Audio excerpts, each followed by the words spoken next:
Aleluia, glória a Deus.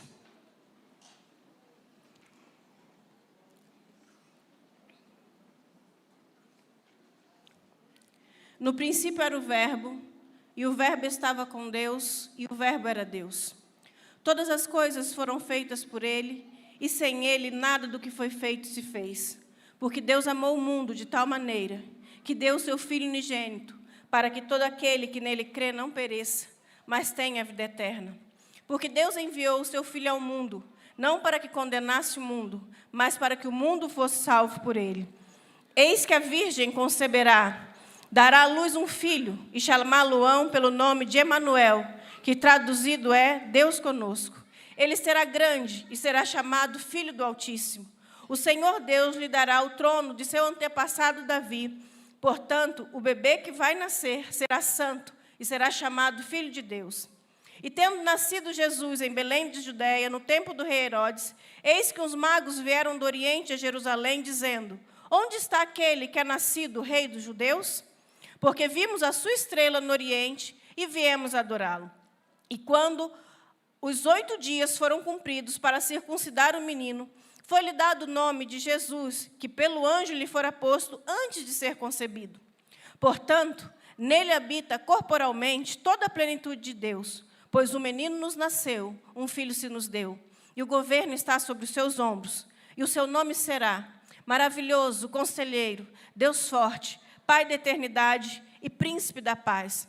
E o Verbo se fez carne e habitou entre nós, e vimos a sua glória, como a glória do unigênito do Pai, cheio de graça e de verdade. E no mesmo instante apareceu como uma multidão dos anjos, dos exércitos celestiais, louvando a Deus, dizendo: glória a Deus nas alturas, paz na terra, boa vontade para com os homens. E crescia Jesus em sabedoria e em graça e estatura diante de Deus e dos homens. E habitou numa cidade chamada Nazaré, para que se cumprisse o que fora dito pelos profetas: ele será chamado Nazareno. Certo dia, quando as multidões estavam sendo batizadas, Jesus também foi batizado. Enquanto ele orava, o céu se abriu e o Espírito Santo desceu sobre ele, em forma corpórea, como uma pomba. E uma voz do céu disse: você é meu filho amado, que me dá grande alegria. Aquele que vem de cima é sobre todos. Aquele que vem da terra é da terra e fala da terra. Aquele que vem do céu é sobre todos. Porque aquele que Deus enviou fala as palavras de Deus, pois Deus não lhe dá o Espírito por medida. O Pai ama o Filho e todas as coisas entregou nas suas mãos. E percorria Jesus cidades e aldeias, ensinando nas sinagogas deles e pregando o evangelho do reino e curando todas as enfermidades e moléstias entre o povo. O Espírito do Senhor é sobre mim, pois que me ungiu para evangelizar os pobres, enviou-me a curar os quebrantados de coração, a pregar liberdade aos cativos e restauração de vista aos cegos, a pôr em liberdade os oprimidos, a anunciar o ano aceitável do Senhor. Eu sou a luz que vim ao mundo, para que todo aquele que crê em mim não permaneça nas trevas. Eu sou o pão da vida. Aquele que vem a mim não terá fome, e quem crê em mim nunca terá sede. Eu sou o caminho, a verdade e a vida. Ninguém vem ao Pai, senão por mim. Eu sou a ressurreição e a vida. Aquele que crê em mim, ainda que esteja morto, viverá. Eu sou a videira verdadeira, e meu Pai é o lavrador. Eu sou o Senhor, e fora de mim não há Salvador. E vendo as multidões, teve grande compaixão delas, porque andavam cansadas e desgarradas, como ovelhas que não têm pastor. Eu sou o bom pastor dá a sua vida pelas ovelhas. Para isto o Filho do Homem se manifestou, para desfazer as obras do diabo. O ladrão vem senão para matar, roubar e destruir. Eu vim para que tenham vida e a tenham em abundância. E eu dou a minha vida pelas minhas ovelhas. Todos nós andávamos desgarrados como ovelhas. Cada um se desviava pelo seu caminho. Mas o Senhor fez cair sobre ele a iniquidade de todos nós, porque o Filho do Homem veio buscar e salvar o que se havia perdido. Era desprezado e o mais rejeitado entre os homens, homem de dores, que sabe o que é padecer. E como um de quem os homens desviassem o rosto, era desprezado, e não fizemos dele caso. Verdadeiramente, Ele tomou sobre si as nossas dores e as nossas enfermidades levou sobre si, e nós o reputávamos como aflito, como ferido de Deus e oprimido. Mas Ele foi ferido por causa das nossas transgressões e moído por causa das nossas iniquidades. O castigo que nos traz a paz estava sobre os seus ombros, e pelas suas pisaduras fomos sarados. Ele foi oprimido e afligido, mas não abriu a boca. Como um cordeiro foi levado ao matadouro, e como uma ovelha muda perante seus tosqueadores, assim ele não abriu a sua boca. Da opressão e do juízo foi tirado. E quem contará o tempo da sua vida? Porquanto foi cortado da terra dos viventes. Pela transgressão do meu povo, ele foi atingido. E era já quase a hora sexta, e houve trevas em toda a terra até a hora nona, escurecendo-se o sol. E rasgou-se ao meio o véu do templo, e clamando Jesus com grande voz, disse: Pai, nas tuas mãos entrego o meu espírito. E havendo dito isto, expirou, porquanto derramou a sua alma na morte, e foi contado com os transgressores. Mas ele levou sobre si o pecado de muitos, e intercedeu pelos transgressores. E puseram a sua sepultura com o ímpio, e com o rico na sua morte, ainda que nunca cometeu injustiça, nem houve engano na sua boca. Todavia, ao Senhor agradou moê-lo, fazendo-o enfermar. Quando a sua alma se puser por expiação do pecado, verá a sua posteridade, prolongará os seus dias, e o bom prazer do Senhor prosperará na sua mão. Ele verá o fruto do seu penoso trabalho e ficará satisfeito. Depois do sábado, no primeiro dia da semana, bem cedo, Maria Madalena e a outra Maria foram visitar o túmulo. De repente, houve um grande terremoto, pois um anjo do Senhor desceu do céu, rolou a pedra da entrada e sentou-se sobre ela. Seu rosto brilhava como um relâmpago, e suas roupas eram brancas como a neve. Quando os guardas viram o anjo, tremeram de medo e caíram desmaiados como mortos.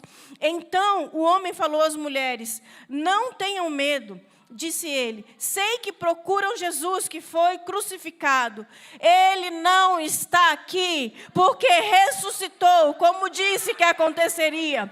Chegada, pois, a tarde daquele dia, o primeiro dia da semana, às portas onde os discípulos, com medo dos judeus, se tinham ajuntado, chegou-se Jesus e pôs-se ao meio e disse: Paz seja convosco. Então abriu-lhes o entendimento para que compreendessem as Escrituras.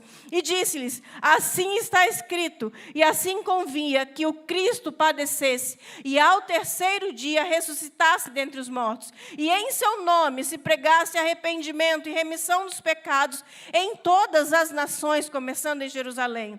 E dizendo isto, mostrou-lhes as suas mãos e o seu lado. De sorte que os discípulos se alegraram vendo o Senhor. Disse-lhes, pois, Jesus outra vez: Paz seja convosco. Assim como o Pai me enviou, eu também vos envio a vós.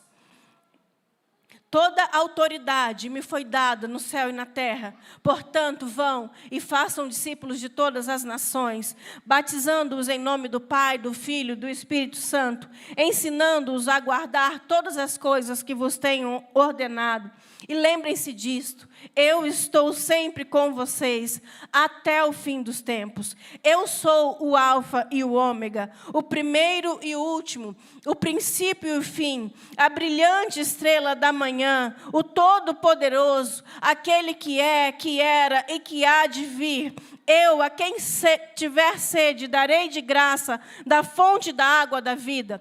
Digno é o Cordeiro que foi morto de receber poder e riqueza e sabedoria e força e honra e glória e ações de graça. E ouvi a toda a criatura que está no céu, na terra e debaixo da terra, e os que estão no mar, e todas as coisas que nele há, dizer: ao que está assentado no trono e ao Cordeiro sejam dadas ações de graça e honra e glória e poder para todo sempre. Por isso também Deus o exaltou soberanamente e lhe deu um nome que está acima de todo nome, para que ao nome de Jesus se dobre todo o joelho dos que estão nos céus e na terra e debaixo da terra, e toda língua confesse que Jesus Cristo é o Senhor, para a glória de Deus Pai. Aleluia! Ele é único, Ele é incomparável, Ele é soberano, Ele é digno de glória, Ele é o Rei dos reis, Ele é o Senhor dos senhores, Ele é a maior autoridade, Ele é excelente em grandeza, grande em poder, vitorioso, extraordinário, magnífico em todos os seus atos, perfeito em cada uma das suas atitudes, e ainda assim, sendo tão excelente, Ele se dobra para se relacionar conosco. Aleluia! Não há ninguém melhor, não há ninguém maior, não há ninguém mais excelente. Ele é digno de toda a nossa adoração. Não há como resistir a essa pessoa maravilhosa que é Jesus. Não lhe falta nada, não lhe falta nenhum atributo. Nada falta em Jesus. E quanto mais o conhecemos, mais somos atraídos a Ele. Então, se Ele é o único, e Ele de fato é, e se Ele é incomparável, o que nos fará tratá-lo deste modo em nossa vida? Se Ele é digno de poder, de honra, de autoridade, de toda a adoração, o que fará com que seres humanos como você e eu, que somos tão limitados, o tratemos à altura da dignidade que Ele tem? Ele é incomparável. Mas acredito que você há de convir que nem sempre Ele é assim tratado por nós. O que pode nos ajudar a tratá-lo como Ele é? Então, esta noite nós vamos refletir a respeito disso. Como podemos honrar o Rei? Vocês podem projetar aí, meninos, por favor? Não sei quem que está lá, não estou enxergando, podem colocar aí. Então, o que me fará honrar o único, o incomparável? Número 1, quanto mais consciência de pecado, mais amor. E rogou-lhe um dos fariseus que comesse com ele. E entrando em casa do fariseu, assentou-se à mesa. E eis que uma mulher da cidade, uma pecadora, sabendo que ele estava à mesa em casa do fariseu, levou um vaso de alabastro com unguento. E estando por detrás aos seus pés, chorando, começou a regar-lhe os pés com lágrimas, e enxugava-lhes com os cabelos da sua cabeça, e beijava-lhe os pés, e ungia com unguento. Quando viu isto, o fariseu que o tinha convidado, falava consigo, dizendo: se este homem fora profeta, bem saberia quem e qual é a mulher que lhe tocou, pois é uma pecadora. E respondendo Jesus, disse-lhe: Simão, uma coisa tenho a dizer-te. E ele disse: dize-a, mestre. Um certo credor tinha 2 devedores. Um devia-lhe 500 dinheiros e outro 50. E não tendo eles com que pagar, perdoou-lhes a ambos. Dizei, pois, qual deixo amará mais? E Simão, respondendo, disse: tenho para mim que é aquele a quem mais perdoou.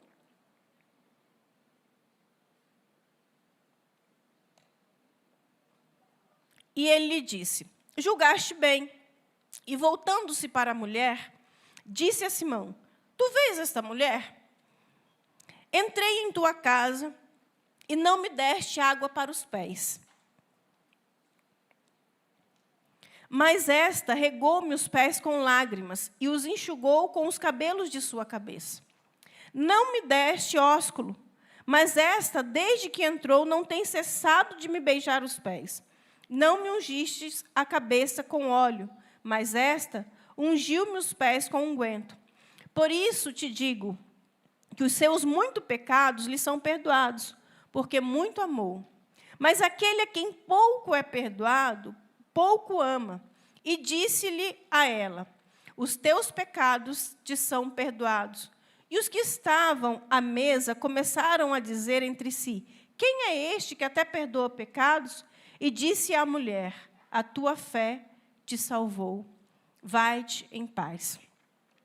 O tratamento que nós dispensamos a Jesus está intimamente relacionado com o tamanho da consciência de pecado que nós temos.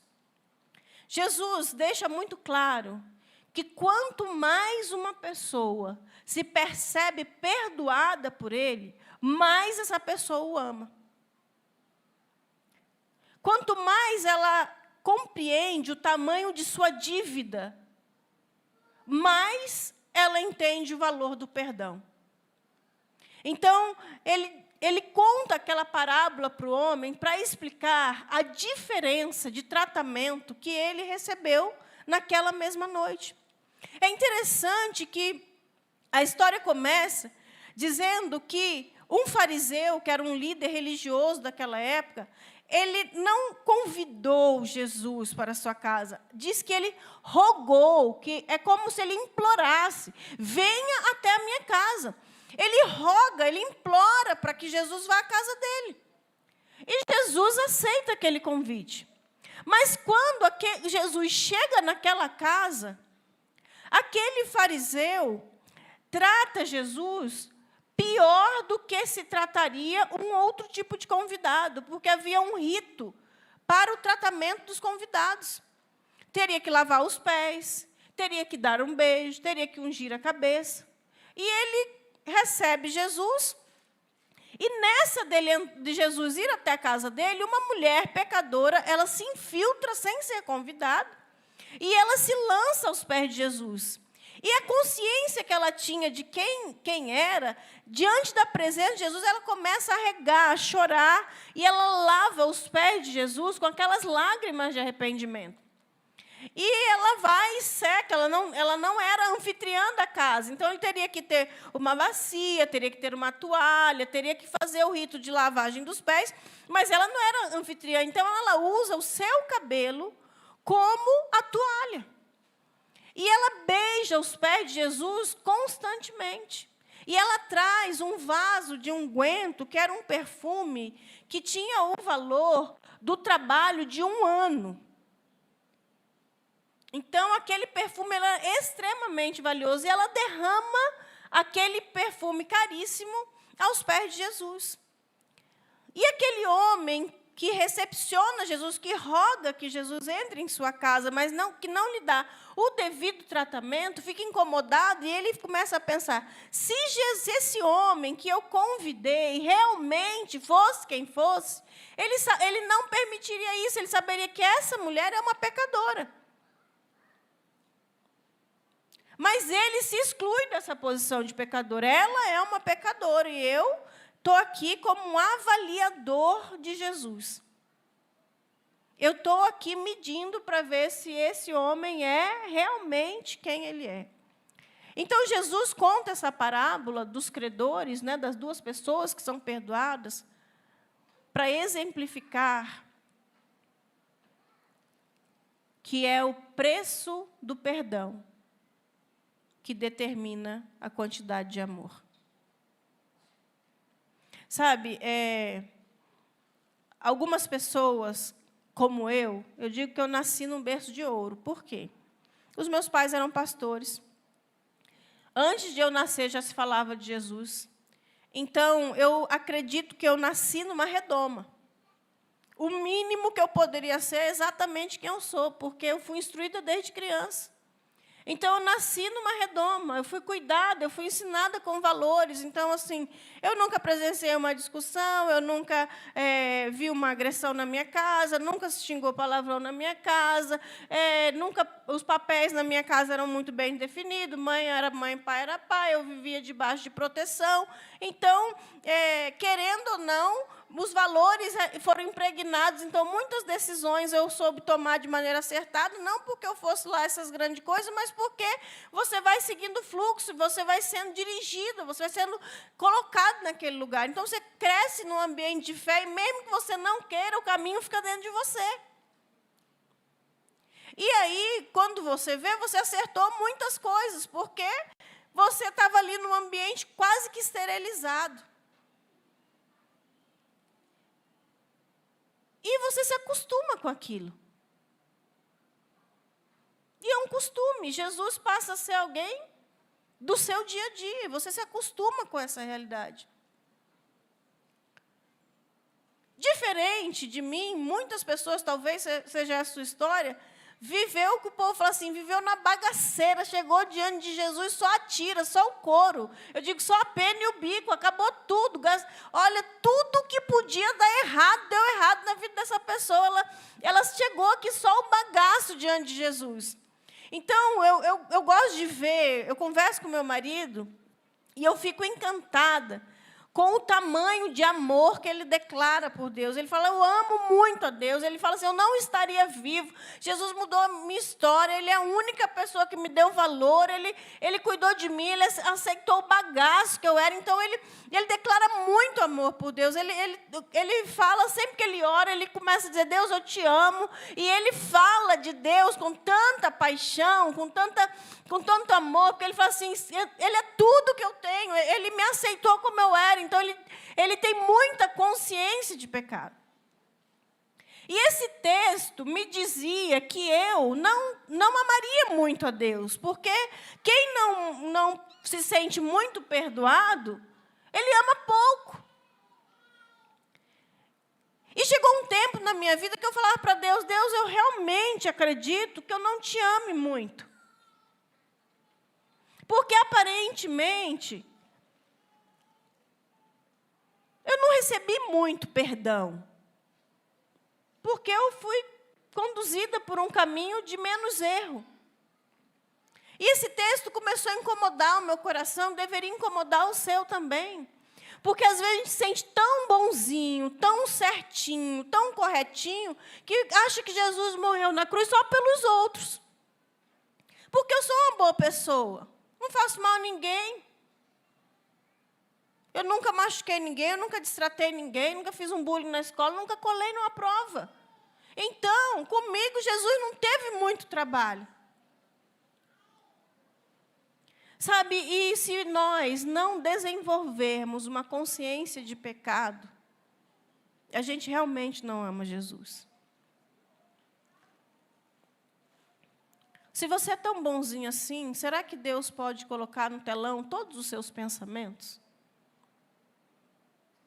Será que Ele pode mostrar para todo mundo todos os seus sentimentos por trás das suas ações?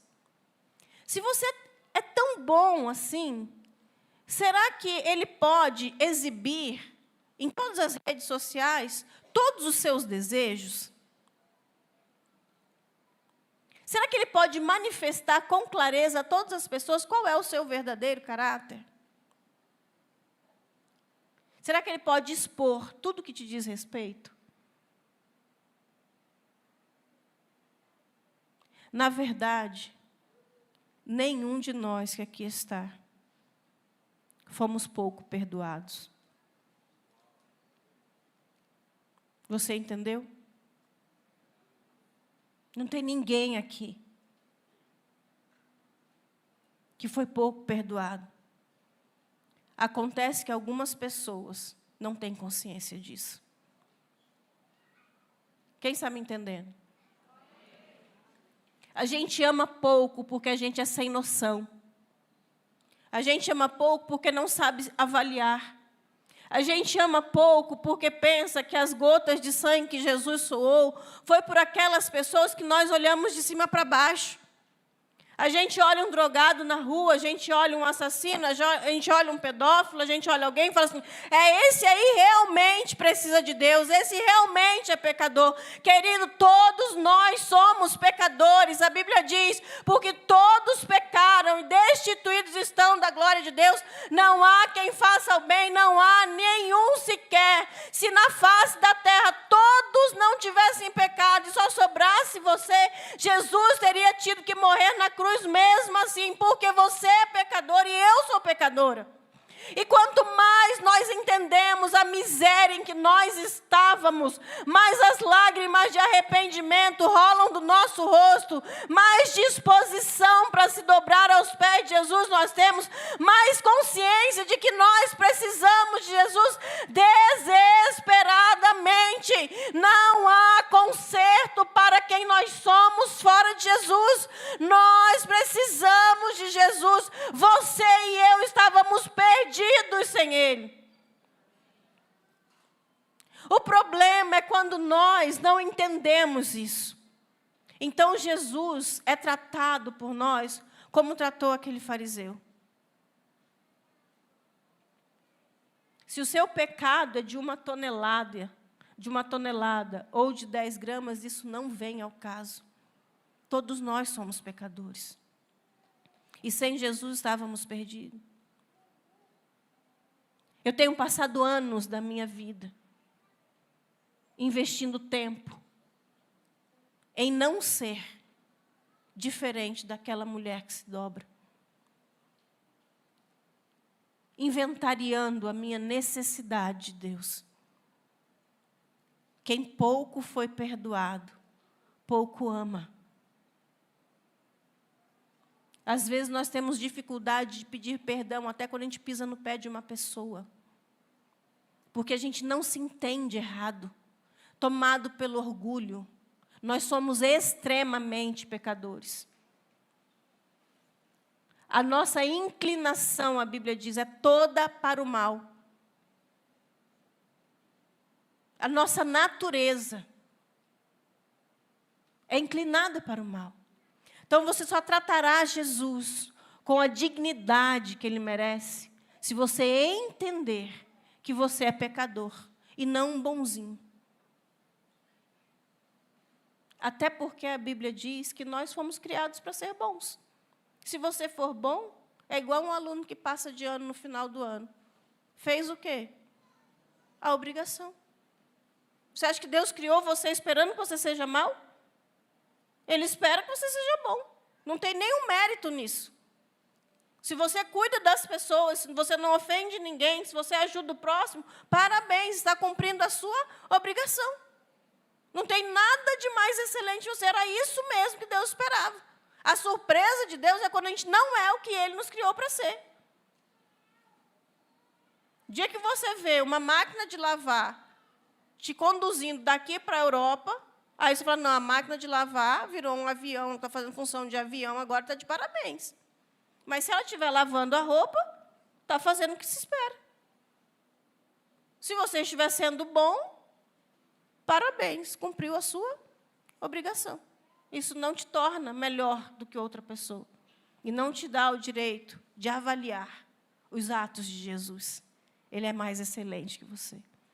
O grande problema é que, às vezes, nós não nos entendemos pecadores, porque nós usamos como parâmetro a pessoa errada. Eu olho para alguém que eu considero pior do que eu e digo, graças a Deus, porque eu não sou tão ruim quanto essa pessoa. Mas não é com essa pessoa que você tem que se comparar. O parâmetro de Deus é Jesus. Quando Ele for medir você, no outro lado da balança vai ter Jesus. E aí você vai ter consciência e vai amar muito ao Senhor. Então, quanto mais o seu amor por Deus não é medido por outra coisa, a utilização de parâmetros errados redundará numa avaliação equivocada. Jesus é o verdadeiro parâmetro. Diante dele, todos nós temos que amar mais. Segundo, quanto mais consciência de quem Jesus é, mais intensidade. Quanto mais você sabe quem Jesus é, mais intenso você será com Ele, mais intensa. O fato de Jesus ser um rei humilde não muda o fato dele ser rei dos reis. De sorte que haja em vós o mesmo sentimento que houve também em Cristo Jesus, que, sendo em forma de Deus, não teve por usurpação ser igual a Deus, mas esvaziou-se a si mesmo, tomando a forma de servo e fazendo-se semelhante aos homens. E achado na forma de homem, humilhou-se a si mesmo, sendo obediente até a morte e morte de cruz. Por isso também Deus o exaltou soberanamente e lhe deu um nome que é sobre todo o nome. Então, Jesus é um rei que nos confunde. Ele é um rei que lava os nossos pés. É um rei de bacia na mão. Era um rei que comia com os pecadores. Era um rei que se relacionava com a escória. É um rei que teve coragem de entrar num coração como o seu. Se rebaixando, se humilhando, se esvaziando. E às vezes, e como ele é tão humilde e manso, a gente se confunde. E esquece que ele continua sendo rei. E não é um rei qualquer, ele é o rei dos reis. Ele se esvaziou, ele se humilhou, ele se ofertou, mas ele é o rei. Quanto mais eu tenho consciência de quem Jesus é, mais intenso eu sou. Qual é das autoridades da face da terra que iria lá na sua casa, bater na sua porta? Eis que estou à porta e bato. Quem deles vem atrás de você? Aí, como Jesus é tão humilde, ele é tão manso, ele é tão simples, e ele bate na sua porta, aí você acha que pode dizer não. Ele é simples demais e a gente se equivoca e começa a olhar Jesus de cima para baixo. Eu vou ver se eu quero. Eu vou ver se eu aceito. Isso que ele está me dizendo, eu não concordo.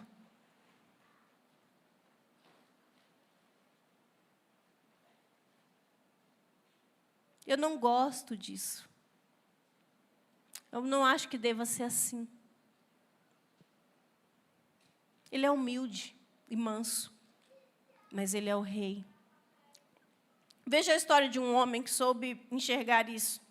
E tendo Jesus entrado em Jericó, ia passando. E eis que havia ali um homem chamado Zaqueu.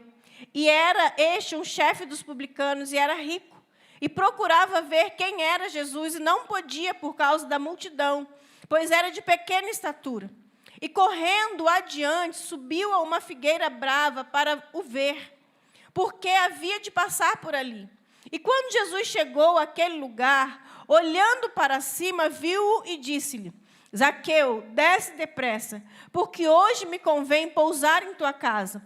E apressando-se, desceu e recebeu-o alegremente. E vendo todos isto, murmuravam, dizendo que entrara para ser hóspede de um homem pecador. E levantando-se Zaqueu, disse ao Senhor: Senhor, eis que dou aos pobres metade dos meus bens.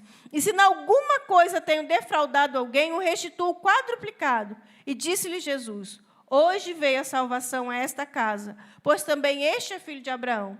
Porque o Filho do Homem veio buscar e salvar o que se havia perdido. Olha, Zaqueu, ele estava dentro do grupo que era considerado a escória de sua época. Ele, apesar de ser um homem rico, ele tinha enriquecido ilicitamente, cobrando impostos do governo que dominava o seu povo. Então, ele era um traidor da pátria, ele era um estelionatário, e ele era um ladrão, e ele era, então, considerado uma pessoa de péssima categoria. Mas Zaqueu, com certeza, né, a notícia era de Jesus, porque Jesus ele causava... ele escandalizava as pessoas, porque ele andava com esse tipo de gente, com as prostitutas, com os pecadores, com os ladrões, com os publicanos, com esse tipo de gente que era considerada a escória. Então, com certeza, tinha gente que falava bem de Jesus, né, porque falava, olha, estou vendo uma chance, mas tinha gente que falava mal. Zaqueu não era mais aceito nos grupos religiosos, porque ele era considerado um pecador. Então, ele não era mais aceito nos grupos religiosos de sua época. Então, Zaqueu ouve que esse Jesus que come, que anda com os pecadores, estava passando por ali. E ele fala, eu vou atrás daí vai me aceitar, porque ele anda junto com gente como eu. E ele vai correndo atrás de Jesus, e o que acontecia onde Jesus estava? Tinha multidão. Zaqueu, um homem rico, um chefe. O que ele percebe? Eu não vou conseguir ver Jesus, mas ele queria ver Jesus. Ele fala, já sei, eu vou subir numa árvore, porque ele fez as contas, olha, pela rota que ele está vindo por ali, ele vai passar por aqui, eu vou ficar em cima dessa árvore, porque eu vou ver Jesus. E quando ele sobe naquela árvore, gente, imagina. As cidades não eram como hoje. Todo mundo sabia quem era Zaqueu, ele era um chefe, ele era um rico. E ele estava pouco se lixando para o que iam pensar dele. Ele falou, eu quero ver Jesus. Eu vou ver Jesus.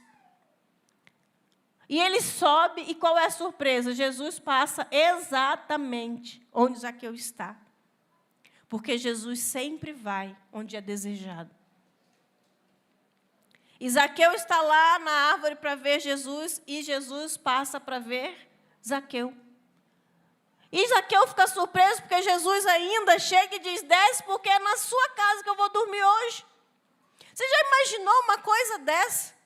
O rei batendo na sua porta, dizendo, eu vou dormir na sua casa, eu quero ficar com você. Zaqueu se vê sendo escolhido. Querido, você foi escolhido por Jesus. Sabe, no mundo em que nós vivemos, só os melhores têm espaço.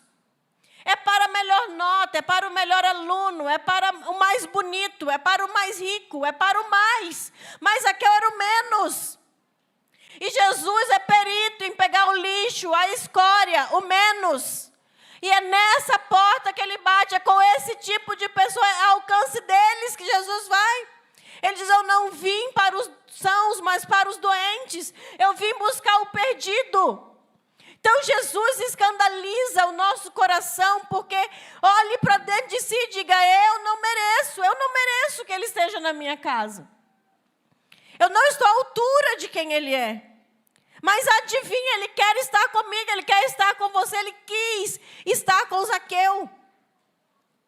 Da parte de Jesus não falta interesse para estar conosco. É um escândalo que alguém como ele nos queira a ponto de deixar o céu, de se rebaixar e assumir o nosso formato, de permitir que homens impuros como nós o açoitemos, o crucifiquemos, lhe tiremos a roupa, lhe expusemos, fizemos tudo o que fizemos com ele, e ele permitiu, porque ele quis e quer estar conosco, ele nos ama.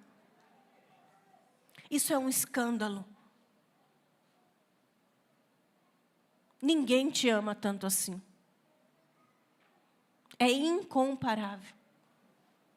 Não existe ninguém que te ame nessa proporção.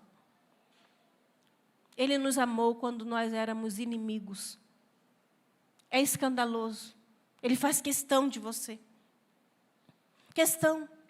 Então Zaqueu ouve desse rei que anda com os pecadores, ele fala, eu vou fazer tudo o que está ao meu alcance. Mas o problema é que Zaqueu tinha vários empecilhos, e um deles era a sua estatura.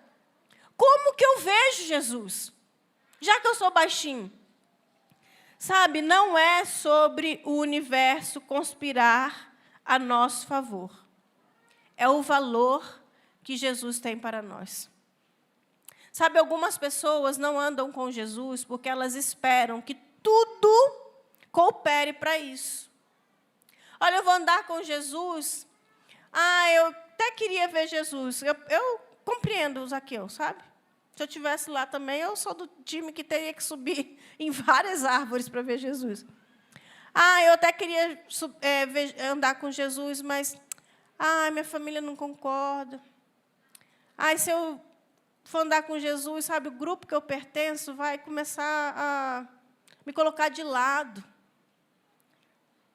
Sabe, eu queria andar com Jesus, mas eu já passei por tanta coisa na vida. Já andei nas igrejas, fui tão ferido, magoado. Eu queria andar com Jesus, mas já me decepcionei demais. Eu queria tanto andar com Jesus, mas a minha história é muito traumática. Sabe, se Zaqueu ficasse esperando crescer para ver Jesus, ele não teria visto nunca. Há coisas na sua vida que não vão mudar. O seu passado não vai mudar. As suas frustrações não vão mudar. As suas experiências ruins não vão mudar. Passado, gente, não tem conserto. Passado não tem conserto. Passado é o que é. Passado não muda. Os traumas que você sofreu, adivinha, não vai mudar. Essa história é a sua história. Ah, mas é porque no contexto onde eu nasci, pois é, não vai mudar de lugar de nascimento. Tem coisas que não vão mudar. E se nós ficarmos esperando que o universo conspire, que todo mundo nos apoie na decisão de servir a Jesus, e que todos nos aplaudam, e que todos façam o possível, nós nunca vamos andar com Jesus. Existem tempestades acima das quais você vai ter que voar se Jesus for valioso para você. Ai, porque eu fui em tal lugar e eu não fui bem tratado. O que Jesus lhe deve? É sobre isso. O que ele deve para você? Ai, porque em tal grupo religioso eu tive... O que é que Jesus te deve? É sobre Ele. Não é sobre a sua altura, não é sobre a sua história, não é sobre a sua origem. Pare de querer exercer uma fé centrada no seu umbigo. Cristianismo é sobre Cristo, não é sobre o homem. Não são os seus pensamentos, não são as suas filosofias. É o preço que foi pago na cruz. É sobre o Rei, sobre a dignidade dele. É sobre o quanto você o quer, sobre o quanto que você o valoriza, sobre o que você está disposto a fazer para tê-lo. Todo mundo criticou Jesus por estar com Zaqueu. Jesus continua sendo criticado. Quantas vezes eu ouço que ele lá fez tanta coisa errada, agora está dentro dessas igrejas de crente. Deus me livre, nessas igrejas tem tanto esse povo aí. Gente, quer ver agrupamento de gente ruim? É a igreja. Se cada um aqui for contar a sua história, um já matou, outro já roubou, já traiu, outro já adulterou, outro já fofocou, outro já pensou em fazer isso, não fez porque não teve coragem. É tudo, gente, nós estamos aqui porque a gente entendeu que a gente precisa. Agrupamento de ex. Um monte de coisa. Não é não? Se você for falar, eu sou ex-hipócrita, outro vai falar, eu sou ex-caloteiro, eu sou ex-mentiroso, agrupamento de ex. A reputação de Jesus é lá embaixo por andar com esse tipo de gente. E mesmo assim ele não desistiu. Mas tem gente que desiste de Jesus por conta da reputação. Sobre o que vão falar. Zaqueu não quis saber de mais nada. Ele precisava ver Jesus. Ele queria ver Jesus. Se você quer ver Jesus, você vai voar acima das suas tempestades. Você vai criar estratégia. Você vai criar estratégia. Zaqueu falou, sou baixinho, não vou crescer nesse tempo. Então, o que eu vou fazer? Vou subir numa árvore. Tem gente que fala assim, as coisas não estão cooperando, que eu vou fazer desistir. Não. Gente, era uma multidão. A Bíblia diz, chegai-vos a mim, eu me chegarei para vós. Se você for atrás de Deus, você pode ter certeza que Ele vai estar junto com você. Zaqueu foi atrás e deu certo para ele. Por quê? Porque Deus responde. Portanto, uma vez que estamos rodeados de tão grande nuvem de testemunha, livremo-nos de todo o peso que nos torna vagarosos e do pecado que nos atrapalha. Tem peso na nossa vida que nos impede de correr com Jesus, de correr para Jesus, de andar com Ele. Então, você tem que ser pontual. As coisas que não vão mudar, então, pronto. Eu vou criar uma estratégia para lidar com essas coisas, porque elas não vão mudar. A vida é assim. Perfeição é onde? No céu. Ai, porque eu sou muito tímido. Pois é, Deus te criou tímido, introvertido. Ah, eu vou esperar ser extrovertido para poder seguir Jesus. Não vai dar. O jeito como você foi criado por Deus é esse mesmo. Vai servir a Jesus assim. Não tem nada de errado com isso. É o jeito. Eu vou criar o que? Estratégia. Vou criar um jeito. Então, livrar do peso que nos torna vagarosos. E é tão interessante aqui, gente, que como que é a consciência de quem Jesus, de Jesus. Jesus entra na casa de Zaqueu, não porque ele fosse um anjo, né, gente? A gente sabe que tudo que falavam mal de Zaqueu era a exata expressão da verdade. Mas Jesus deu uma bronca em Zaqueu. Falou, Zaqueu, eu passei aqui, porque eu sei, e o povo também está falando, que você costuma roubar os impostos. Não precisou, gente. Não precisou. Quando a gente sabe quem Jesus é, a gente também se enxerga. Não precisou. Tem gente que precisa de cartaz, precisa de reunião, de intervenção familiar, que precisa levar 1 milhão de demissões, uma atrás da outra, para se enxergar. Zaqueu, quando viu Jesus, ele falou assim, eu sou um homem pecador, eu tenho roubado as pessoas. E eu vou devolver de acordo com a lei do país. A lei lá dizia que se você roubasse alguma coisa de alguém, tinha que devolver 4 vezes. Quando a gente está diante de Jesus, a gente se reconhece. A gente se revela. Ele aponta para quem nós somos. Não precisou, sabe? Nós vivemos um ambiente, uma filosofia em que a gente não quer ser exposto. A gente quer disfarçar. A gente não peca, mas desliza. Não, cometi um deslize. Que isso, gente? Palhaçada. Zaqueu falou, eu roubei as pessoas, eu vou devolver. Vou fazer a coisa certa. Não existe um cristianismo sem transformação. Quem está em Cristo é nova criatura. As coisas velhas já passaram e tudo se fez novo. Não é conforme a nossa vontade, é conforme a vontade dEle. É do jeito dEle. Então, Zaqueu, ele correu para fazer, não só para subir numa árvore, mas ele correu com as transformações. Está certo que as mudanças são processuais, verdade, gente, mas pelo amor de Deus, tem gente que está mentiroso há 20 anos e está andando com Jesus. E quando alguém fala, não, é que pelo amor de Deus, gente. E haja discipulado para esfregar esse couro.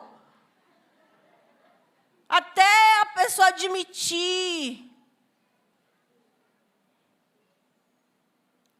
Jesus merece mais de nós.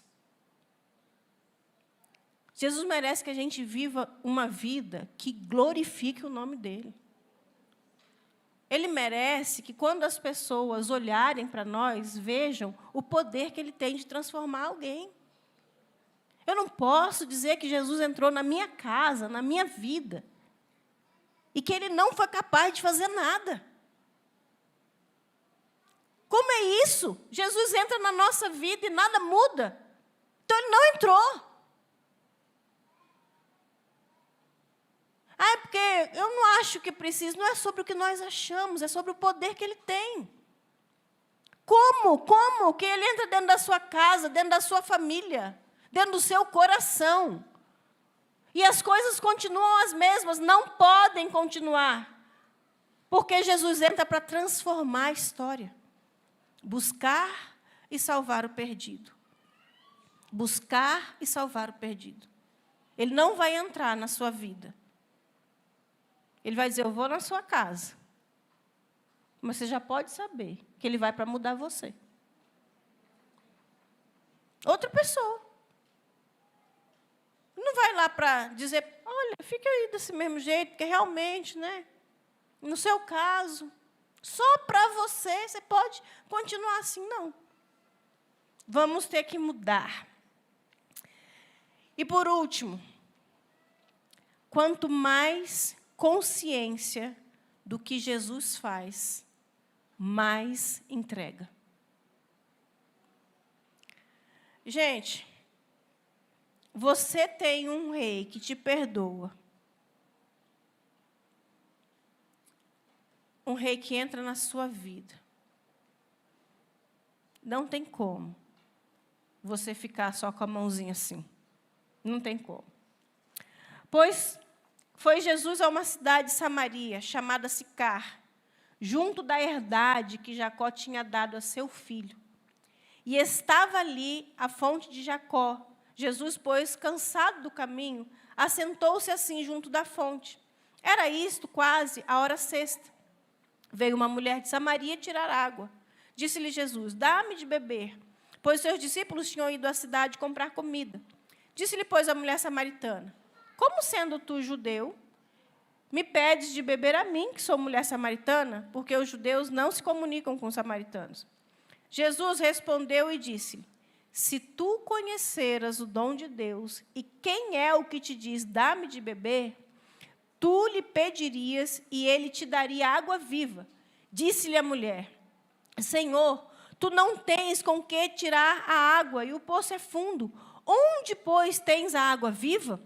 És tu maior do que o nosso pai Jacó, que nos deu este poço, bebendo ele próprio dele, e seus filhos e seu gado? Jesus respondeu e disse-lhe, qualquer que beber desta água, tornará a ter sede. Mas aquele que beber da água que eu lhe der, nunca terá sede, porque a água que eu lhe der, se fará nele uma fonte de água que salte para a vida eterna.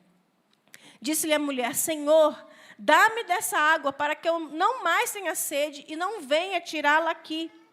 Disse-lhe Jesus, vai, chama o teu marido e vem cá. A mulher respondeu e disse, não tenho marido. Disse-lhe Jesus, disseste bem, não tenho marido, porque tiveste 5 maridos, e o que agora tens não é teu marido. Isto disseste com verdade.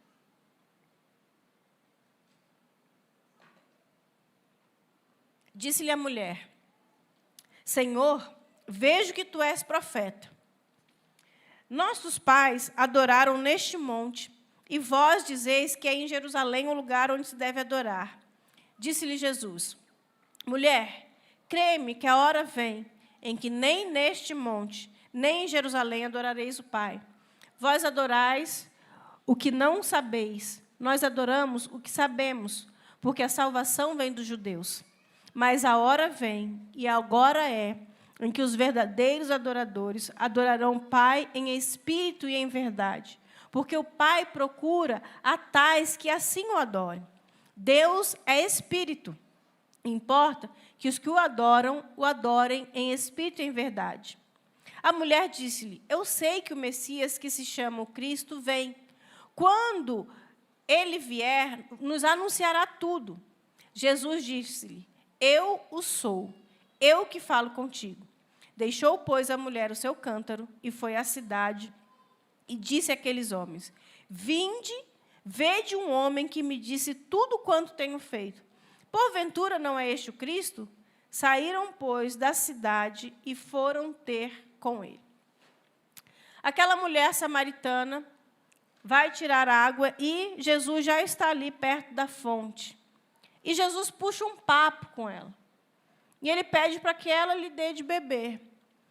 E ela começa a falar das questões da rixa que havia entre judeus e samaritanos. E Jesus parece não se importar com isso, até porque ele conversa com ela.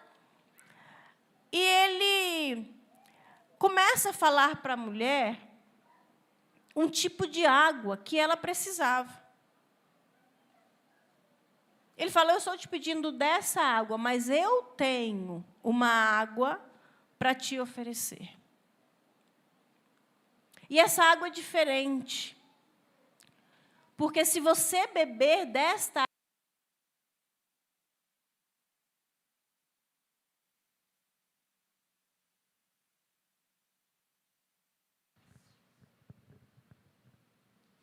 Oi. Ó, funcionou. Obrigada, Thalia.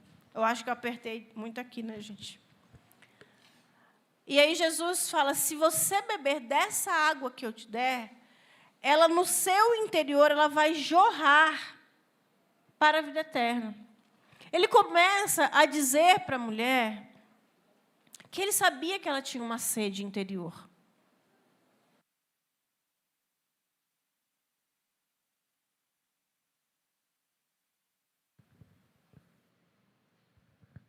Ele sabia que ela tinha uma sede interior, que ela precisava de alguma coisa no seu íntimo. E que ela estava tentando satisfazer aquela sede interior do jeito que ela achava que seria. E aí Jesus vai justamente no jeito como ela tentava matar a sede. Ele fala, vai lá e chama o teu marido e vem. Ela achava que a sede que ela tinha seria satisfeita nos relacionamentos. E ela fala, eu não tenho marido. E Jesus falou, é verdade. Você já teve 5. E continua buscando água. Você continua buscando matar a sede. Você já teve 5 maridos. E essa pessoa com quem você vive agora, nem teu marido é.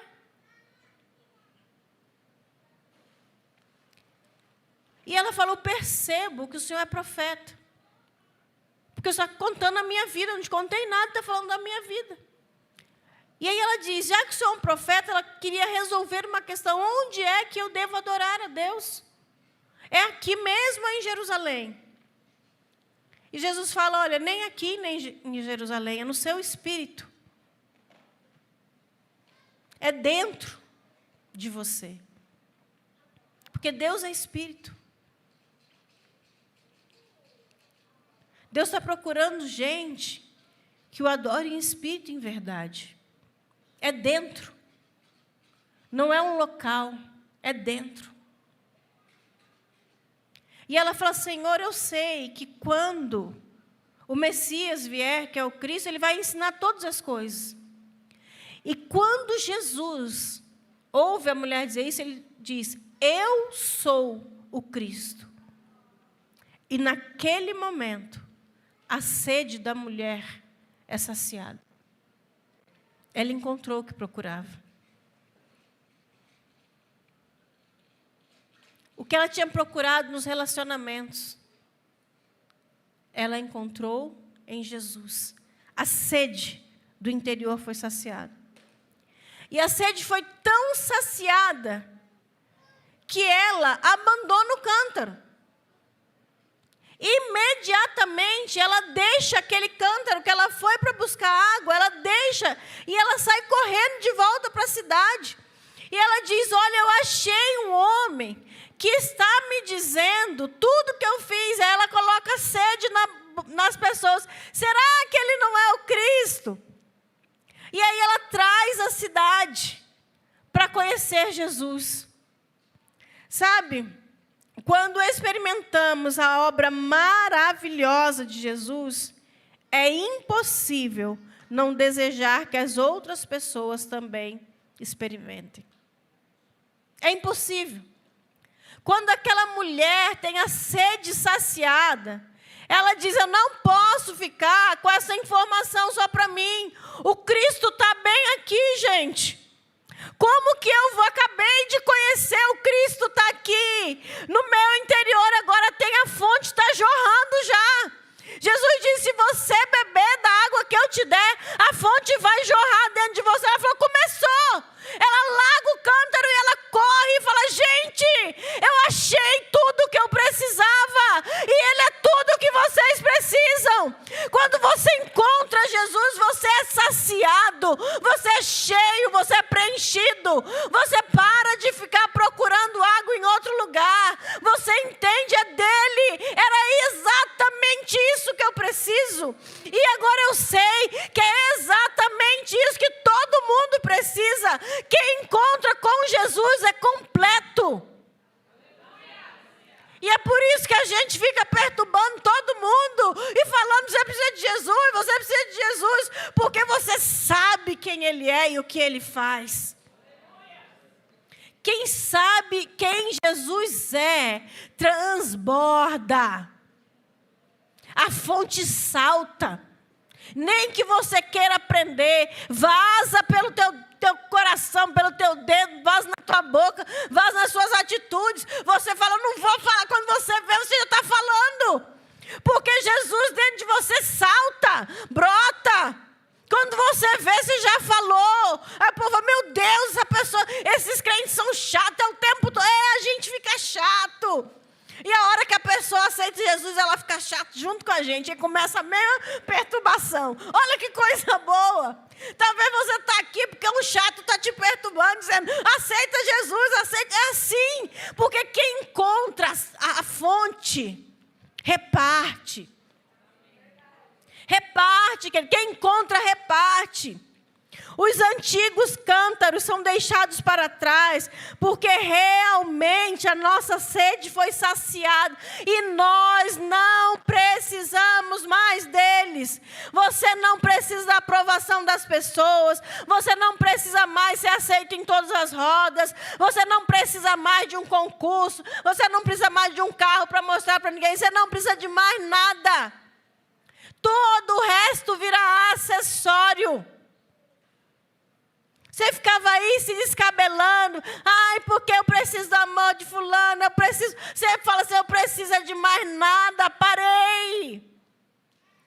É por isso que a gente muda os hábitos. Por isso que a gente muda os lugares. Por isso que a gente muda o jeito de falar. Por isso que a gente muda propósito. Porque a gente encontrou o que procurava.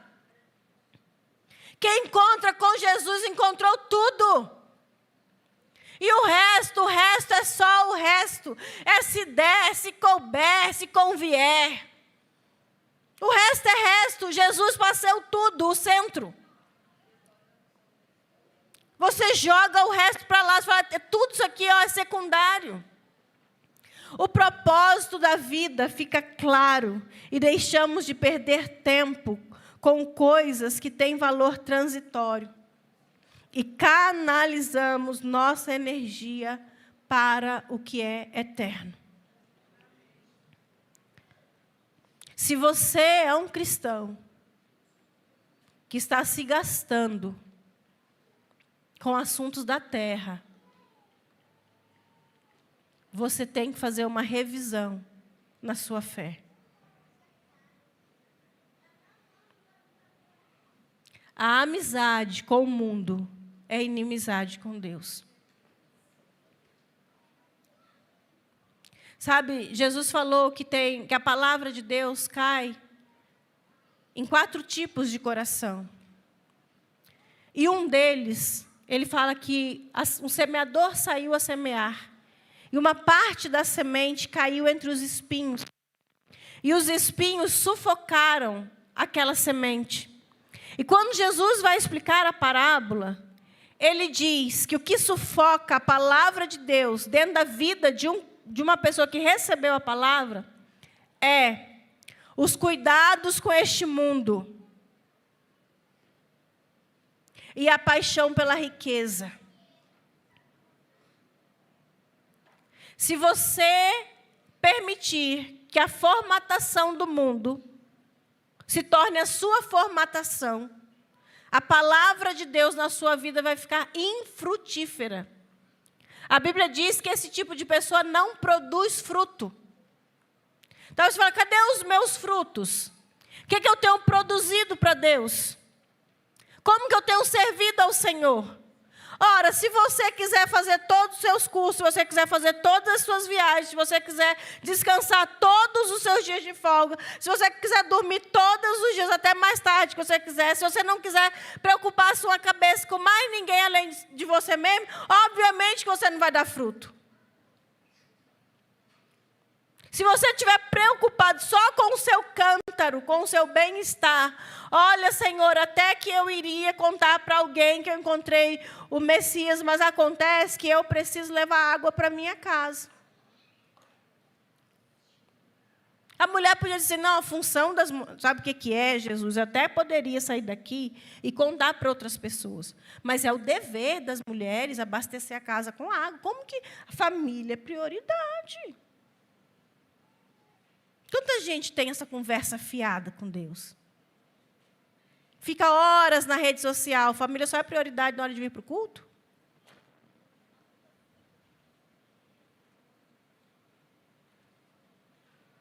porque eu chego cansado do trabalho. Você e todo mundo que trabalha.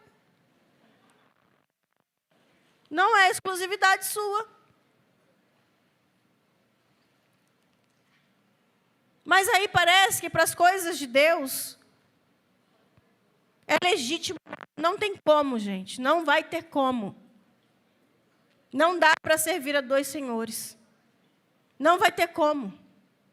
Um cristão que é focado nas mesmas prioridades de quem não é cristão, a palavra de Deus na vida dele vai ser infrutífera. Ele jamais vai produzir frutos, porque ele está pensando, ele está agindo, ele está se planejando no mesmo propósito do mundo.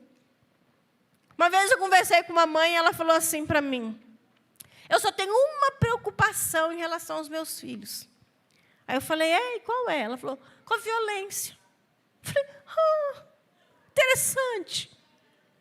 Eu falei: eu tenho outra, deles irem para o inferno.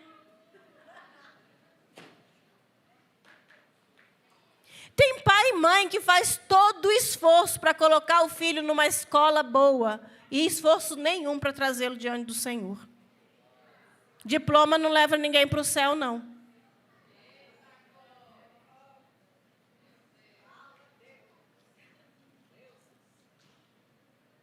Diploma não leva ninguém para o céu. Eu vou dar um tempo, porque agora eu tenho que estudar. Deus criou um dia de 24 horas, Ele não errou. Dá tempo para você servir ao Senhor e estudar também. Se organize.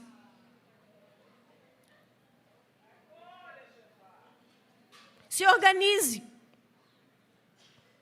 Sabe, Jesus foi visitar a casa de 3 irmãos, Lázaro, Marta e Maria.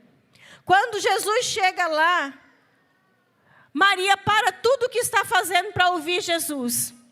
Mas Marta considerou Jesus mais um dos seus afazeres e continuou cuidando da casa. E ela foi lá diante de Jesus e falou assim: Jesus, o senhor não se incomoda da Maria ter me deixado servir sozinha? E Jesus fala para ela: Marta, Marta, você está ansiosa, correndo de lá para cá, e só uma coisa é importante.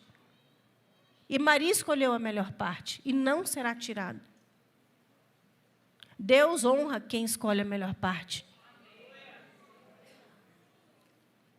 Se você quiser diluir Jesus no meio das suas coisas, não vai dar certo. Ele é um rei. Ele tem que ser prioridade. Ele pode ser humilde, mas ele não deixa de ser rei. Tem pessoas que esqueceram quem Jesus é. Se der tempo, com o resto do meu tempo. Aí, às vezes, a pessoa passa uma vida inteira vivendo para si mesma, e lá no 45 do segundo tempo, ela fala: se eu pudesse, eu ia servir a Deus. Tem gente que fala assim: não, o dia que eu aposentar, eu sirvo a Deus. Quem não serve a Deus trabalhando, não vai servir aposentado. Que é aí que vai querer passear e viajar mesmo. Quem não é fiel no pouco, se você não é fiel com 15 minutos, você não vai ser fiel com 1 hora. A grande questão é, diante de Jesus, o que você faz com o seu cântaro? Com as coisas que eram prioridade para você. Como fica o que era a sua prioridade? Quando você vê Jesus diante do Senhor, o que você faz com os seus planos, com os seus sonhos? E se eles não combinam com aquilo que Deus quer para a sua vida? Já parou para pensar que tem coisas que você planeja, que Deus não quer que você faça? Lugares que você deseja ir, Deus não quer que você vá. Coisas que são valiosas para você, mas Deus diz: isso não deve ser parte da sua vida. Tem gente que pega o cântaro, se agarra com ele e fala: Deus, é aqui, dentro da minha rotina que o Senhor tem que caminhar. Não é o pastor que segue a ovelha, é a ovelha que segue o pastor. Jesus não disse que era uma boa ovelha, ele disse que ele era um bom pastor.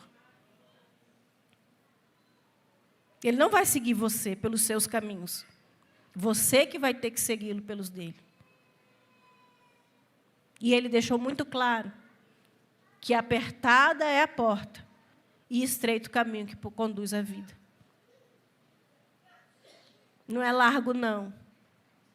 Não é levando todas as suas tralhas e bagagens, não. É você do jeito dele.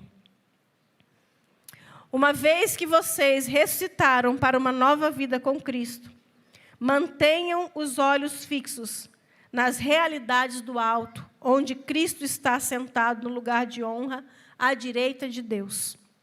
Pensem nas coisas que são do alto e não nas coisas da terra. Busquem, pois, em primeiro lugar, o reino de Deus e a sua justiça. E todas essas coisas serão acrescentadas. Deus sabe que você tem que trabalhar, Deus sabe que você tem que sustentar a sua casa, Deus sabe que você tem que educar os seus filhos.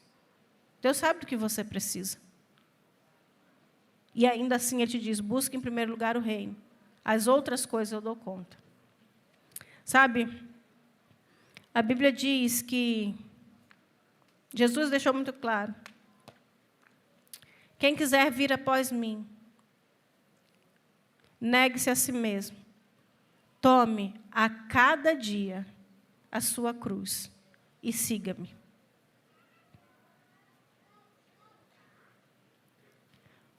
Quanto mais você sabe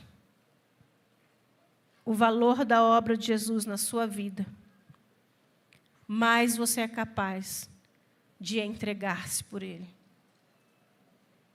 Diante de tudo que Jesus fez por mim,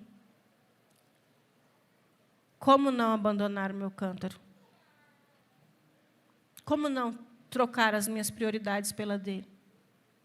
Com que cara? O que ele vai me pedir que ele não tenha me dado muito mais do que isso? Como não? Como eu dizer para ele que eu não tenho tempo? Como? Como dizer que eu não tenho recursos? Como? Como eu dizer para ele que está demais? O que tem demais? Como não? Fique de pé no seu lugar, vamos orar. Talvez você tenha entrado aqui nesta noite, tenha percebido, olha, eu nunca levei a sério o fato de eu ser pecador.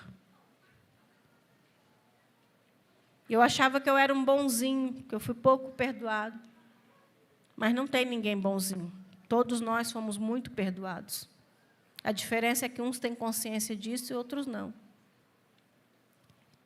E você hoje tomou consciência de que, como todos, precisa desesperadamente de Jesus. Mas talvez você tenha percebido que tem andado embaraçado. Embaraçado na sua história, no seu passado, nas suas coisas. E não tem criado estratégias para estar com Jesus. Se acomodou. Falou, olha, não dá e pronto. Eu sou baixinho. E nem pensa, nem se planeja em subir numa árvore. Ou talvez você seja alguém que Jesus saciou a sede, mas você decidiu não jorrar. Porque jorrar vai fazer com que eu tenha que abandonar o cântaro. E eu já tenho os meus planos. E eu não estou disposto a renunciar a nada por Jesus. E eu queria que você voltasse e pensasse naquele que é único, que é incomparável. Pense em quem Ele é. Pense no quanto Ele te ama. Pense no quanto Ele renunciou para estar com você. O tanto que Ele te quer. Pense nisso. Eu queria que você fechasse seus olhos. Eu quero te fazer uma pergunta. Você já deu sua vida a Jesus? Você já se entregou a Ele? Ele é um rei que vem, que diz, me convém pousar em tua casa. Ele quer entrar no seu coração. Se você ainda não deixou Jesus entrar, eu queria que você levantasse a mão e dissesse assim, em sinal dizendo, hoje eu deixo, hoje eu digo, pode entrar na minha casa. Quem quer receber Jesus na sua vida, levante sua mão. Amém, amém, amém. Se você já levantou, pode abaixar. Ele já viu sua mão levantada. Deus te abençoe. Agora Ele vai entrar na sua vida, na sua casa. E você já se prepara, porque as mudanças vão ser extraordinariamente radicais. Outra pessoa, você vai se tornar outra pessoa. Mas talvez você tenha percebido, olha, eu tenho deixado coisas me atrapalharem. Eu tenho perdido gás, eu estou agarrada aos meus cântaros, mas hoje eu decido que tudo estará na mão dEle. Ele vai ser a minha prioridade. Eu vou tratá-lo como um rei. Eu não vou confundir a simplicidade de Jesus. Não vou me confundir com isso. Se você nessa noite decidiu entregar mais de si para Ele, levante também a sua mão. Diga, Jesus, de agora para frente, não é 10%, não é 20%. Eu vou com tudo. O Senhor vai ter tudo de mim, porque o Senhor me deu tudo de si. Vamos orar. Deus, nós te louvamos. O Senhor teve a coragem de nos entregar o teu Filho precioso, o único dessa natureza, o incomparável. Jesus, obrigada, porque o Senhor se rebaixou e tem coragem de morar dentro de pessoas como nós. Obrigada pela tua humildade, pela tua bondade, pela tua graça. E nós queremos honrar o teu nome. Nós queremos te oferecer o nosso melhor. Queremos entregar a ti o nosso perfume mais caro. Nós queremos chorar nossas lágrimas de arrependimento nos teus pés. Nós queremos subir na árvore. Nós não nos importamos com a nossa reputação, porque tudo que nós queremos é o Senhor. O Senhor é a nossa prioridade. O Senhor matou a nossa sede.